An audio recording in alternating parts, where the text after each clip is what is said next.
Bu. Iya Bu, ini apakah Ibu kesini mau mengkonsultasikan masalah emosional pada anak Ibu? Iya Bu. Oh iya, saya yang bertugas pada hari ini ya Bu ya. Sebelum saya melakukan deteksi dini pada masalah mental dan emosional pada anak Ibu, saya akan mempersiapkan alat terlebih dahulu ya Bu ya.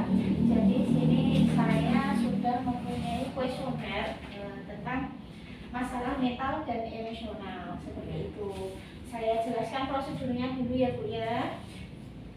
Jadi ini saya akan mempertanyakan secara jelas satu persatu perilaku yang ada pada kuesioner ini, KMMI ini kepada jenengan. Nanti saya jawab sesuai pertanyaan, jawab iya atau tidak. Seperti itu ya Bu ya. Bila nanti ada salah satu jawaban iya, maka kemungkinan anak itu ada mengalami masalah mental emosional seperti itu ya Bu ya. Sebelum saya mulai, ini saya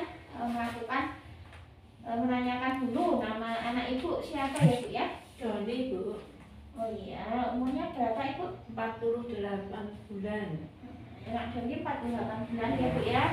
Saya lanjutkan untuk pertanyaannya ya Bu ya. Yang pertama, apakah anak Doni ini sering terlihat marah Bu tanpa sebab yang jelas seperti menangis, tersinggung, mudah bereaksi berlebihan terhadap hal yang sudah biasa dihadapi? Iya Bu, akhir-akhir ini seperti itu Bu. Marah tanpa Iya. sebab ya? Iya. Oh iya. Apakah anak Doni ini terlihat tampak menghindar dari teman-temannya atau anggota keluarganya yang lain seperti menyendiri seperti itu? Tidak. Tidak ya. Apakah anak Doni ini sering berperilaku merusak pada lingkungannya Bu, seperti menyiksa binatang, kemudian melakukan hal-hal yang berbahaya bagi dirinya seperti itu? Tidak. Tidak ya. Kemudian apakah anak Doni ini memperlihatkan adanya perasaan ketakutan atau kecemasan yang berlebihan? Tidak. Tidak juga. Apakah anak Doni ini mengalami keterbatasan oleh karena adanya konsentrasi yang buruk Bu? Atau dia mudah teralihkan perhatiannya? Tidak. Tidak juga ya. Apakah anak Doni ini menunjukkan perilaku kebingungan sehingga mengalami kesulitan dalam berkomunikasi dan dalam membuat keputusan Bu? Tidak. Tidak juga ya. Apakah anak Doni ini menunjukkan adanya perubahan pola tidur Bu? Sering terjaga pada malam hari, terus sulit tidur sepanjang waktu, seperti itu Bu? Tidak. Biasa. Biasa ya. Ya. Apakah ada perubahan pola makannya Bu? Makannya teratur? Masih biasa. Teratur ya. Apakah ada mengeluh sakit pada kepala, sakit perut atau keluhan lainnya? Tidak ada ya. Apakah anak Doni ini sering mengeluh putus asa Bu? Tidak ya. Apakah anak Doni ini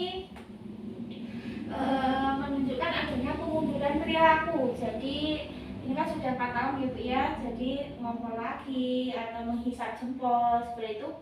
Tidak ada ya. Kemudian apakah ada perbuatan yang berulang-ulang tanpa alasan yang jelas? Tidak ada. Tidak ada juga ya.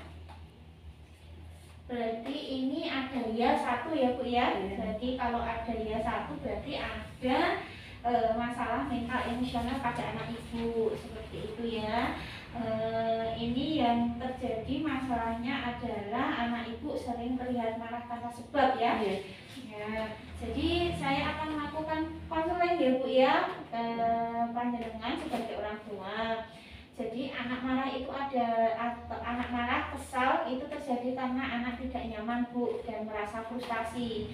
Ini bisa muncul karena anak merasa lelah, lapar dan tidak nyaman pada lingkungan yang baru seperti itu. Kemudian ini saya akan memberikan beberapa tips ya Bu ya agar anak tidak marah ya. Yang pertama itu kalau anak sedang marah itu harus memeluknya seperti itu ya. Kemudian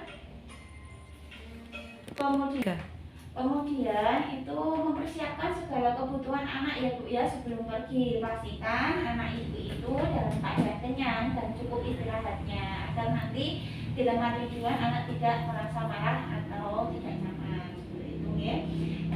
sakitnya itu membuat aturan dasar untuk anak. Jadi menjelaskan pada anak doni bahwa tujuan pergi itu untuk berbelanja, misalnya ke pasar ya, bukan membeli makanan kesukaannya seperti permen, es krim, atau membeli mainan seperti itu. Jadi hal-hal yang seperti itu biasanya membuat anak ya marah seperti itu. Jadi dari awal sudah dijelaskan. Kemudian alihkan perhatian adik doni itu, misalnya minta gadget, bisa dialihkan dengan mainan yang edukasi seperti menyusun kubus, kemudian bisa dialihkan dengan menggambar atau menulis dengan buku-buku yang berwarna. Jadi perhatiannya dia teralihkan. Kemudian luangkan waktu untuk istirahat pada anak. Jadi kalau merasa sebelum bepergian anak harus cukup istirahatnya. Jadi waktu di tempat yang baru atau lingkungan baru anak merasa enak, jadi nyaman seperti itu karena badannya sehat atau enak seperti itu ya. Kemudian untuk selanjutnya ini menjelaskan kalau untuk bepergian itu anak itu harus dari rumah dijelaskan seperti itu Ibu ya, harus di sana cuma berrekreasi atau menjenguk nenek, jadi tidak meminta hal-hal yang sesuai keinginannya. Kemudian membantu anak untuk belajar. Jadi di sini anak belajar sesuatu yang baru seperti bekerja sama, kemudian cara mengatasi emosi yang negatif seperti itu. Kemudian ikatan antara orang tua dan anak itu luangkan ibu waktunya yang lebih banyak. Jadi ada quality time dengan anak seperti itu. Jadi kalau di rumah jangan mainan gadget agar anak juga tidak ikut mainan gadget. Seperti itu ya Bu ya. Sudah paham Ibu? Ini penjelasan saya atau konseling saya, sedikit konseling saya tentang anak marah di rumah. Sudah ya? Ya, nanti saya cobanya dulu. Coba dulu ya Pak anaknya ya Bu ya. Jadi ini nanti saya evaluasi 3 bulan lagi. Jadi nanti kalau saya pertanyakan dengan kuesioner KNME ini masih ada masalah emosional pada anak ibu, saya rujuk pada rumah sakit yang memiliki fasilitas kesehatan jiwa atau di kota pada anak. Jadi masalah emosional yang sekarang terjadi bisa diatasi dengan berbagai konseling yang saya aturkan dengan anak. Gitu ya Bu ya. Terima kasih Ibu.